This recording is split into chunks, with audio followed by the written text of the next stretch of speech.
Hey, welcome back, guys. What a finale that was. The conclusion to arguably Snowfall's greatest season yet was a tension-filled display that has forever altered the fate of our favorite characters going forward. I'm here to break it all down in typical top 10 WTF fashion. Before we begin, be sure to hit the like button, subscribe, and bell notification to immediately receive these videos. Also, big thank you to all of my channel donors. If you'd like to be the next one, drop $1 on that Cash App for us.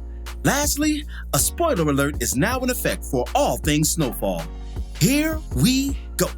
WTF moment number 10, Nostalgia Freedom. The episode began with a flashback of Alton donning full Black Panther regalia, attending a disciplinary meeting at a young Franklin's elementary school. The school officials questioned Franklin's choice not to stand for the Pledge of Allegiance, a maneuver Alton was fully supportive of.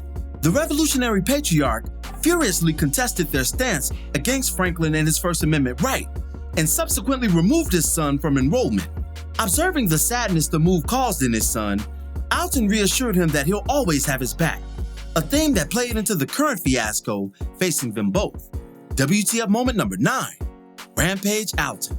Alton revisited the revolutionary-themed radio station from before and gave an explosive interview for the ages. During his diatribe, he insisted that Irene's death was a homicide, defiantly positioned himself against the CIA, and even dropped Teddy's alias name, threatening to expose more as a result of the government's nefarious drug operation. WTF moment number 8, Everybody Out.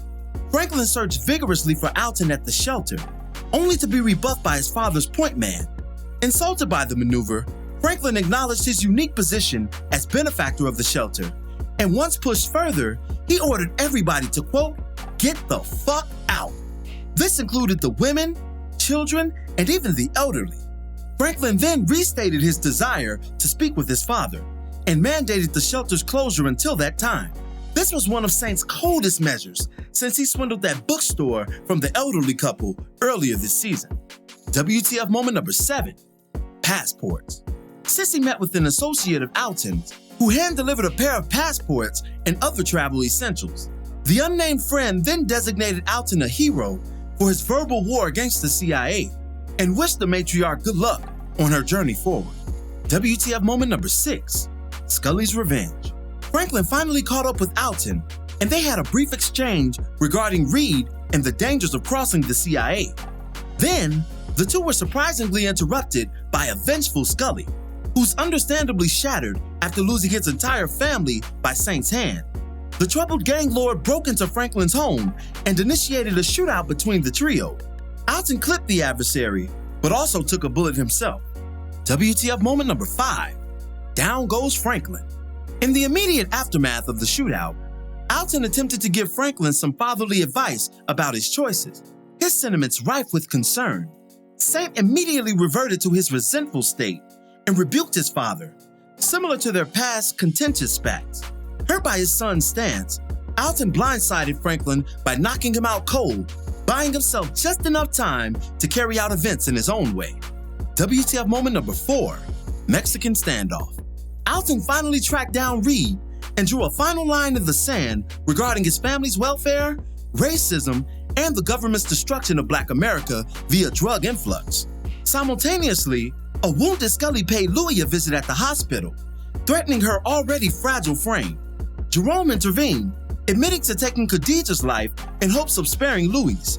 Back at the Saint conflict, Franklin was forced to choose between his biological father and his criminal one, as the three were entrenched in a multi-gun standoff that most likely would have gone left, save for Sissy's interference. She pleaded with Teddy, offering her and Alton's disappearance in exchange for their lives. Teddy agreed, and Franklin subsequently saw his parents off for the final time. Meanwhile, back at the hospital, Louie appealed to Scully's higher self, drawing a brief emotional response from the shattered soul. Jerome was then able to subdue him, ending the threat once and for all. WTF moment number 3, Severance package. Louie and Jerome met with Franklin at the former's club and finally addressed the elephant in the room after several cold exchanges. Our favorite couple advanced Saint a bag of money in hopes of buying keys from him and going into business for themselves. This separation attempt befuddled Franklin, who was hurt by his partners and moreover, his family's decision to split. However, Louis and Unc were staunch in their resolution, hoping to keep things in the family, yet yearning for their own autonomy.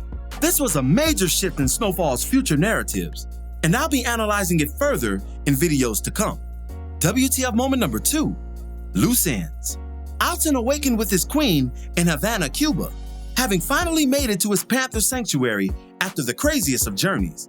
While getting in his morning read, he's surprisingly confronted by none other than Teddy himself, the CIA agent apparently back to tie up loose ends. Alton, seemingly at peace with whatever may come, offered Teddy a plea for introspection before the scene cut to black, leaving us as uncertain of Alton's future as he is. And WTF moment number 1, blast from the past. In the final moments of this wild finale, Franklin pulled up on Melody and informed her of Irene's death. During his briefing, Franklin addressed Melody's past transgressions against him and offered her the opportunity to speak her piece before threatening any future offenses. The startled former drug addict begged Saint to admit to Andre's murder, her now slain father. Franklin left his former flame with a single goodbye, dropped his season-long walking cane, and proceeded out the door, stronger than ever before. Some lingering thoughts before we end today's video. The title of the finale was Fight or Flight, and it spoke to more than just the literal departure of Alton and Sissy. Franklin is now more alone than ever, following the separation of Jerome, Louis, his aforementioned parents, and nearly Leon, who expressed a desire to leave it all behind, much to Franklin's chagrin. The fleeting soldiers among Franklin's flock represents Manboy's now prophetic final warning. You think you gonna make it out of this? That these niggas won't turn on you? That turn has already begun, primarily in the form of Louis and Jerome's ploy for independence. Manboy worked mightily to drive a wedge between Franklin and his beloved aunt and uncle, and I'm sure he's somewhere smiling in death, knowing that they finally severed business ties. The image that a young Franklin paused in front of at the episode's start is that of California, with a then governor named Ronald Reagan staring back at him. This is significant because the future president would have a major impact on Saint's future by presiding over the drug war and its effects on inner cities across America, most notably California. Alton can also be seen drinking from a flask departing Franklin's school, foreshadowing his pending alcoholism and subsequent homelessness from the addiction. While we're on the subject of Alton, what do you believe his fate to be? Did Teddy pull that trigger, or are his plans for Alton deeper than that? Keep in mind, Alton was reading The Spook Who Sat by the Door, which is centered on infiltration by a black man in a white institution. Alton might just survive with this context in mind. And lastly, when Franklin confronted Melody in the epilogue, you could see a prominent cross aligned with them, a symbol of resurrection that coincided with the theme of his character to hers. Quite literally, he resurrected himself over this season's run, and confronting her at the end was as poetic as it was mandatory. The discarding of the cane was also a very nice touch to signal that the war is over, not just the external war, but the battle within as well. Big Saint is back, and with no one sans Leon in his corner to build with, he's now more dangerous than ever. He'll have to be, if survival is at the top of the gifted hustler's to-do list. And that'll do it for this one. What were your thoughts on Fight or Flight and Season 4 in general? Be sure to drop me your thoughts in the comments below. We're going to round this season's coverage out with the full season review, predictions for Season 5, and y'all's favorite aspect of what I do apparently, character analyses. So make sure those bell notifications are switched to all, because it's going to be eventful.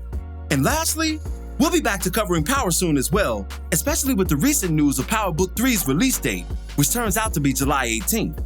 So again, stay tuned. As always, I thank you for watching today's video. If you liked today's video, go ahead and drop $1 on that Cash App for us, hit the like button, share it with your friends who are fans of Snowfall, and subscribe for more content such as this. This is Rudy P. Magic of Rudy P. Magic Beats, and have a blessed one until the next one. Peace, y'all.